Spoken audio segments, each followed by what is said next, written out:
and gentlemen, welcome to the KeithAndrewNetWork. This is episode 366. I'm here with Mr. and Mrs. Robinson, and I just want to say thank you for both of you being guests on my talk show. Thanks for having us. We appreciate it, Keith. Now, the whole point of my talk show is to show people that even with having a learning disability, I can still amount to something. And at the same time, I'm able to turn myself into an example for people out there dealing with any types of learning disabilities and disabilities. But you should never give up, and you should prove to people you can break that label. So hashtag break the label. So that being said, half hour, 35 minutes of your time. Say anything you want, talk about anything you want, freedom of speech, freedom of self-expression. And starting off, what can you tell us about yourselves? Well, I'm going to let my husband start, and I'll... Well, we're Christian filmmakers, and we have our first movie out, Jackson's Run, which has done very well. It's gone global. We're in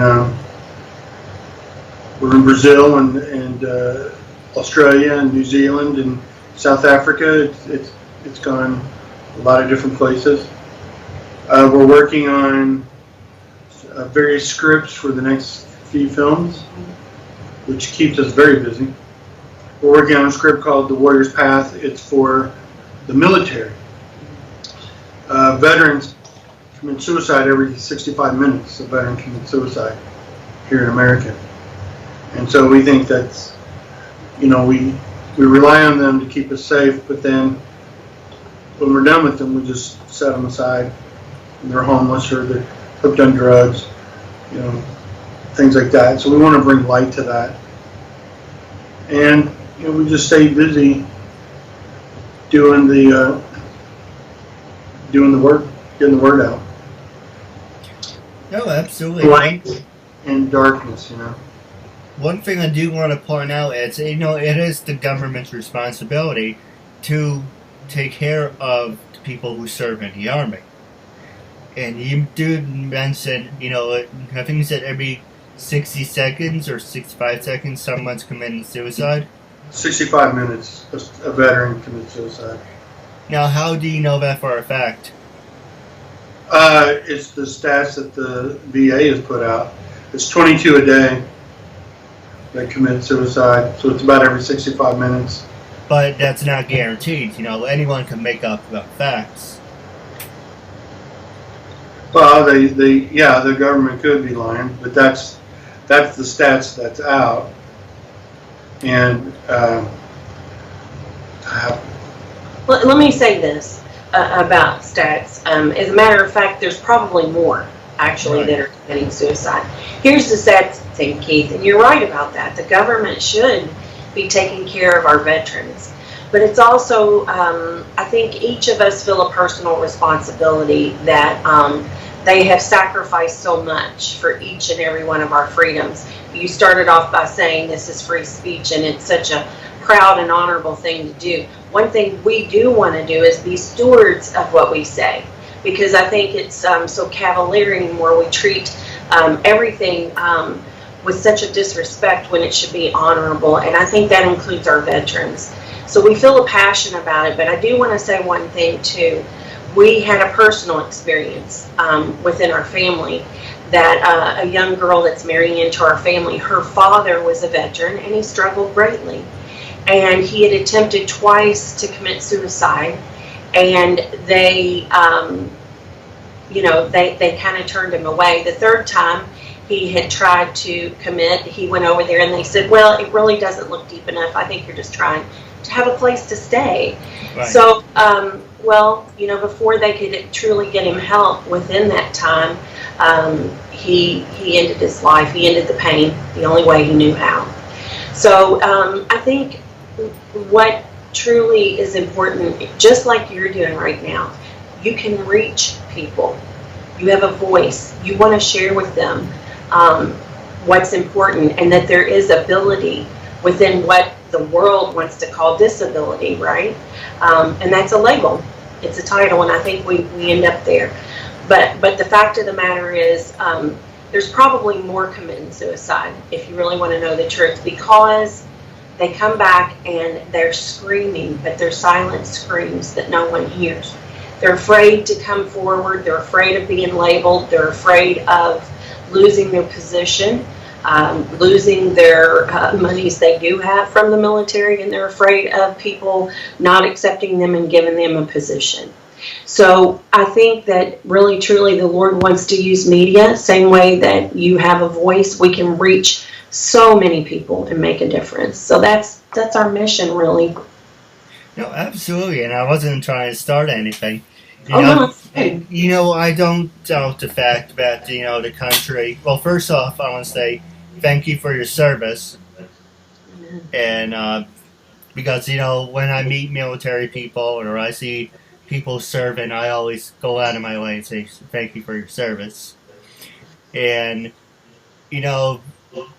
while on the subject, I think stores should give to the military. So if you're serving, you should get a military discount. The only store that I know of that actually does the military discount is Michael's, and that's the arts and crafts store. All the other ones really just, thumb their nose at it, and I find it kind of disgusting. But I also find it, with the facts, with all the stats and everything, I don't doubt the fact, people are, always committing suicide. And a perfect example is look at Area 51. How many years did that go on evaded? And then in, 50, 60 years later, they told you the truth. Mm-hmm. Mm-hmm. So, correct. They always cover things up. So yeah. It's really sad if you think about it. So I think what your point is there, and the powerful thing is that there is an empowerment in ourselves, right? Yeah. So the way to get the truth out there is exactly what you're doing, which is exactly what we want to share as well. I will leave you with this. They found on his computer. Now this is interesting. How do you commit suicide when you really don't want to die? And so I think it's important to tell that story. So he took a rope and he just lowered himself down a banister until he could no longer feel it, and that's what took his life. So I think really this is a cry for help, and I think it's just exciting. Thank you for letting us come on and share this message. The film will be called The Warrior's Path, Return to Valor. And I think there's valor in what you're doing. So thank you for letting us come and have a voice. No, absolutely. Well, he's supporting a good cause, making a new friend out of it. I don't know if you get well on the subject. I know I don't want this to be a political thing, but a lot of people, like to poke fingers at the, trying to think on the group. Do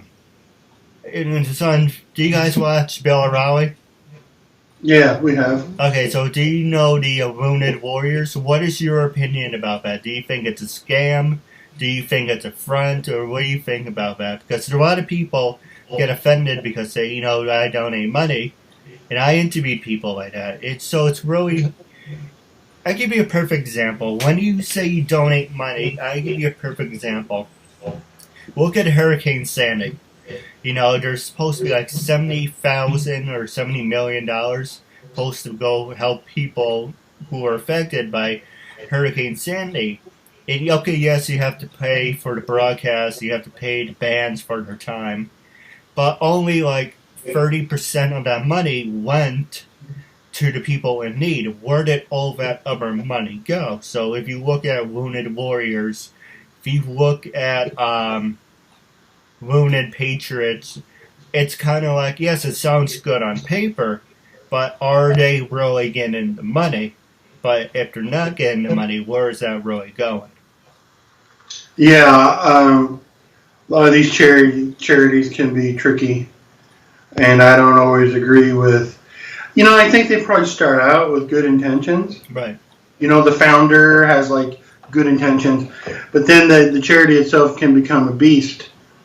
And you got to feed the beast to keep the beast going, and it ends up eating all the proceeds. And I think that's something that they need to figure out a way to fix that problem.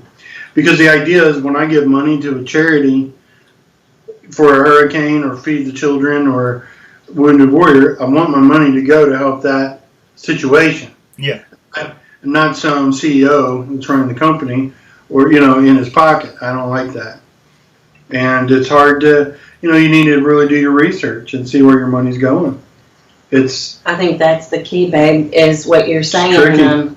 We have to be really responsible on our end too, because we give to as much as we can to causes and people we believe in. But I think you have to do. We're not speaking on behalf of Wounded Warrior because I know they do really incredible work. I know the man that started it, so I really don't know the inner workings of that. I've heard tales of that, but we have to be careful in that too, because back to your point, not always are the attacks really legitimate. So we have to really be stewards to do our own research and really, really discover what is this group about.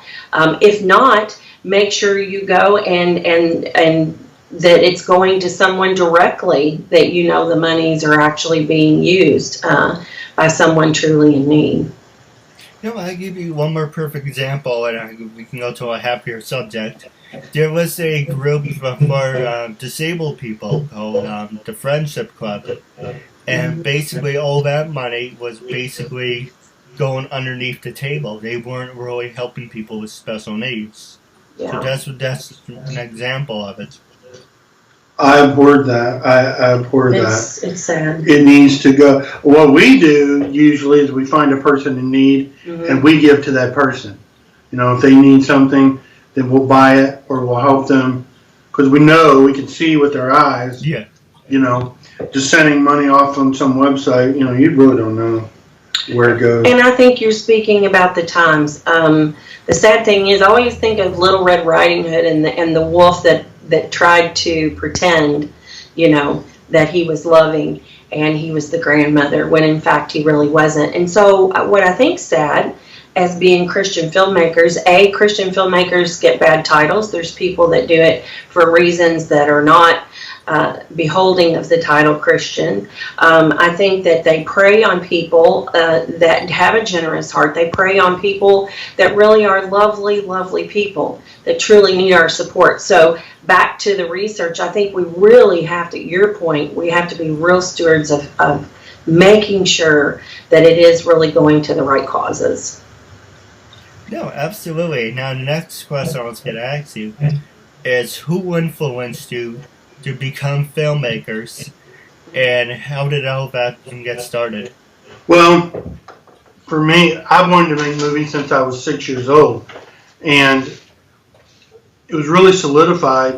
And at 6 years old, I didn't even know what it was. I think Mom and Dad took me to see 2001: Space Odyssey, and I said, whatever that is, I want to do that. And then in the 5th grade, 1977, I was introduced to Star Wars, the original. I was 5th grade when it came out. And the same year was Close Encounters of the Third Kind, Steven Spielberg. And those two films really just sparked my imagination, It took me to places as a child that I've never been before. And when you're creative, you don't like the stagnant, you don't like being stagnant. So when you're a writer or can create films, you can go to other worlds. Star Wars is impossible to go do, obviously, but you can create that in your mind.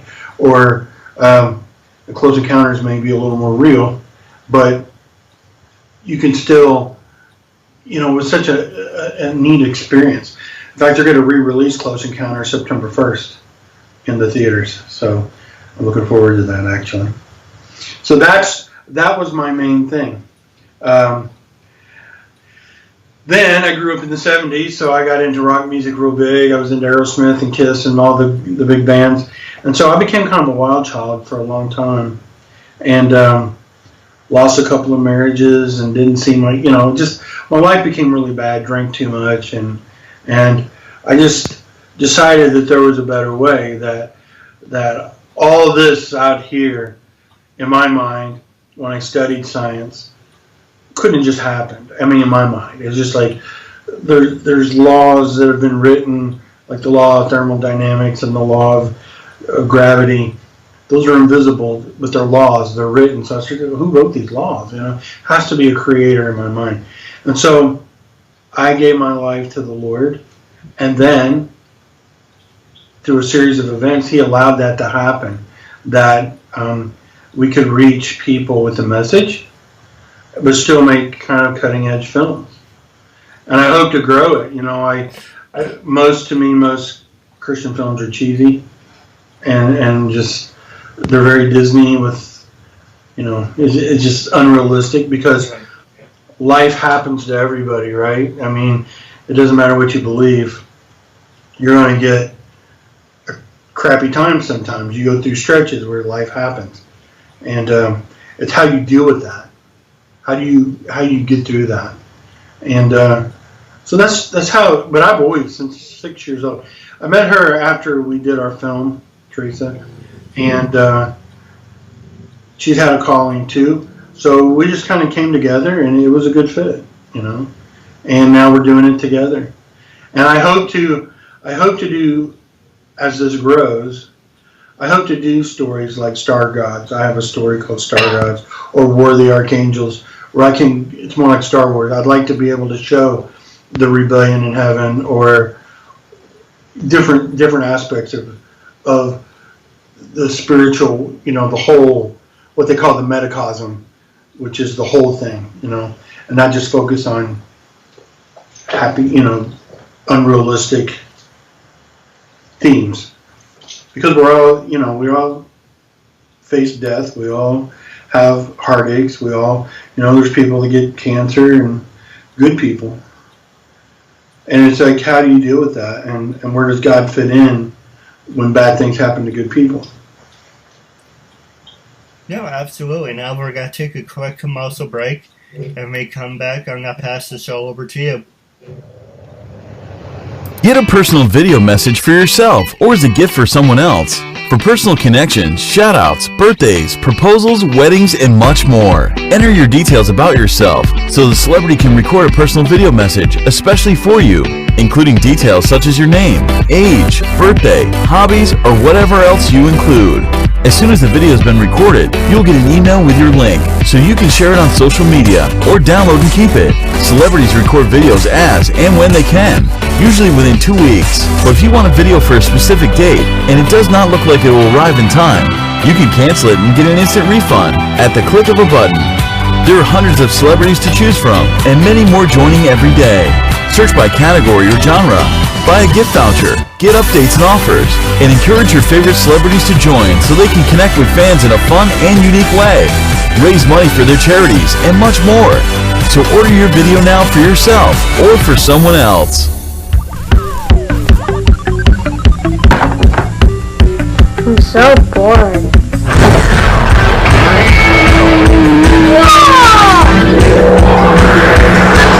Want to see something really cool? Yeah!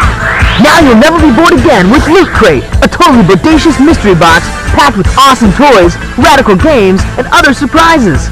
And the best part is, you can get Loot Crate delivered right to your door. So don't delay. Ask your parents and order today. Everything okay in there? Yeah, everything great. I love Loot Crate.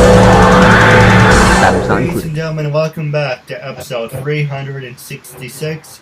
What's the last 12 minutes left of the show? I'm going to pass it over to you. Was there any subjects you wanted to know? Anything you want to talk about? But the first thing I will ask, are you guys on social media at all?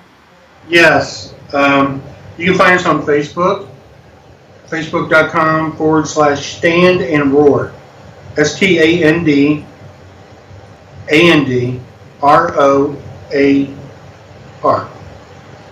Had to do spell check in my brain. Always when you're on camera. Stand and Roar. And you'll see us there. One thing I did want to mention, Keith, since you have such a passion for what you're doing and the subject of this, our feature film that we've put together and that hopefully next year we'll be releasing. It'll be released in theaters. We have two boys in the film that are really heroes. They are. They're one has Down syndrome and the other is confined to a wheelchair. And their whole message to everyone is there's ability and disability. So, it's really fun in Christian films. We deal with very real subjects. We deal with street violence. We deal with what it's like when you're down working in an urban ministry within the streets. So it's a very real film. But these young men really portray, and they are, there's someone that you can look up to in the film. And there's someone that leads a lot of people in this film. So we're very honored to be able to do that. As a mother and a wife of creative people, I'm a very creative person, so is my husband, and all my children are. We suffered through the school system that really caters to that cerebral, way of learning.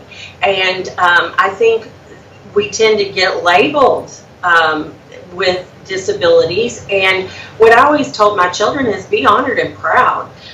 To be artistic, to be a visual learner, to be someone that's creative, that the school cannot hold you in that square classroom because you're too big to be held by a classroom. And I think that's what you're doing with your show. I'm proud of you. Keep it going. Never give up.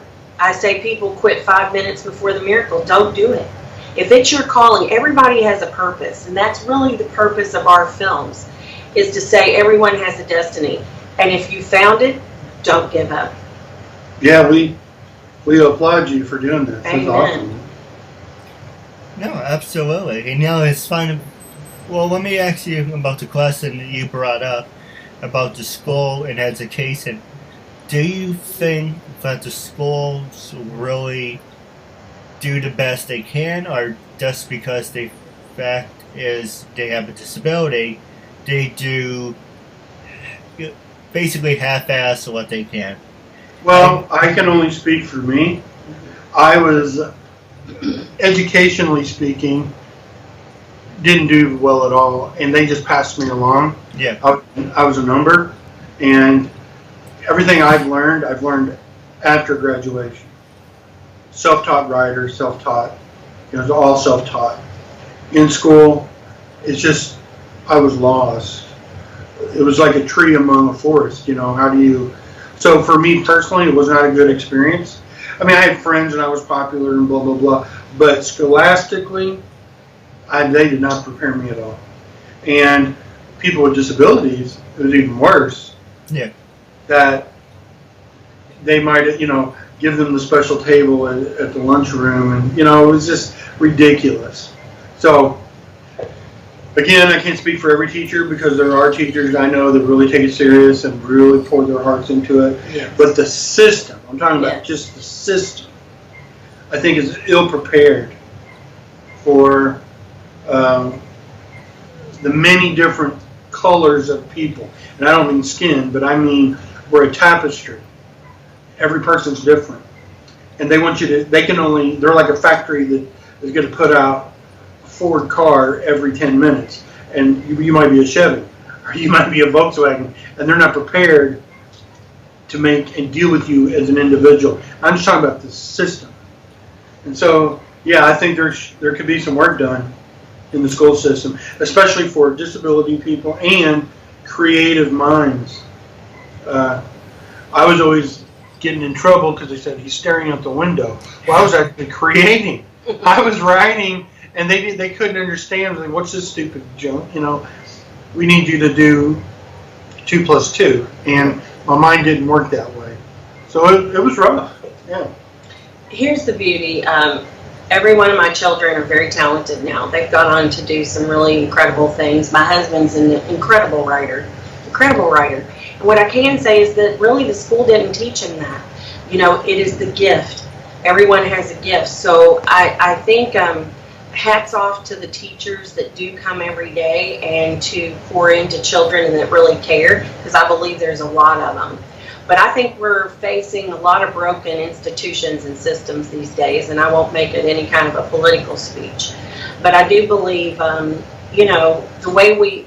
path through is to do it with love, to do it with kindness, with patience, with all the things that are important, how we honor, respect, and treat someone. So I don't really, what I want to say is I think there's just real talent in what people label disability. I think really there's a creativeness, there's a talent there that if we just allow that to blossom and bloom in anyone, I don't think the term disability should be used. I think just you're different. I'm different. We're all different. Exactly. So you're either a Ford or a Chevy or a Dodge or we're just different. And so get rid of the dis and just focus on the ability. Yeah. The ability, and that's what you're doing. You're focusing on your abilities. Amen. And it's no different. I don't view you any different than I view myself or anyone else. You are a human being that's fulfilling your passion and your desires. And that's the way we should all be viewed. I mean, that's the crux of Christianity. Jesus loved everybody except the religious establishment. He was against them, but he loved everybody and accepted everybody. So we do too. All right. Now I do have a couple questions for you off the show, but after we do the interview segment, actually. But wrapping up on the interview segment, going on the record, when I first approached you to be a guest on my talk show, what was your first reaction? And now after doing the interview, how do you feel now? Well, I always love to talk, and my wife loves to talk more than me. So it was pretty exciting. The problem we were doing a funeral, somebody died. Then a friend of ours needed a transplant. They're on the transplant list. And so things got really crazy. But I'm always excited to talk and to discuss ideas. And this has been fun for us, I think. It's been, and just the technology part of it, that we're in Indiana, in some small little town, and you're in big old New York City, and that we can converse like this. Oh, New York State. Well, New York State. But it's pretty awesome that we can be in each other's personal space and have a conversation. And also what happened, we had a friend that their family, their parents passed away, the house was reverse mortgage, and they were hoarders, I hate to say it, but they were in desperate need. So for 3 weeks, we shut down every weekend, every night, every moment free, we went out there and helped them clear that house out. So part of our problem is we so believe in serving that sometimes our time is so limited, it's so sad.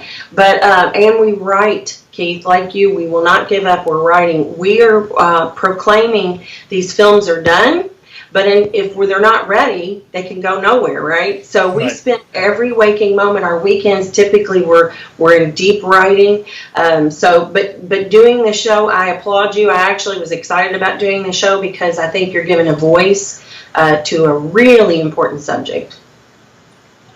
No, I appreciate it. Now I do have a couple questions off the show. Sure. We're wrapping up our interview segment. It's a real honor and privilege to have you on the show, and I'm looking forward to part 2 down the road. Amen. Yeah, anytime.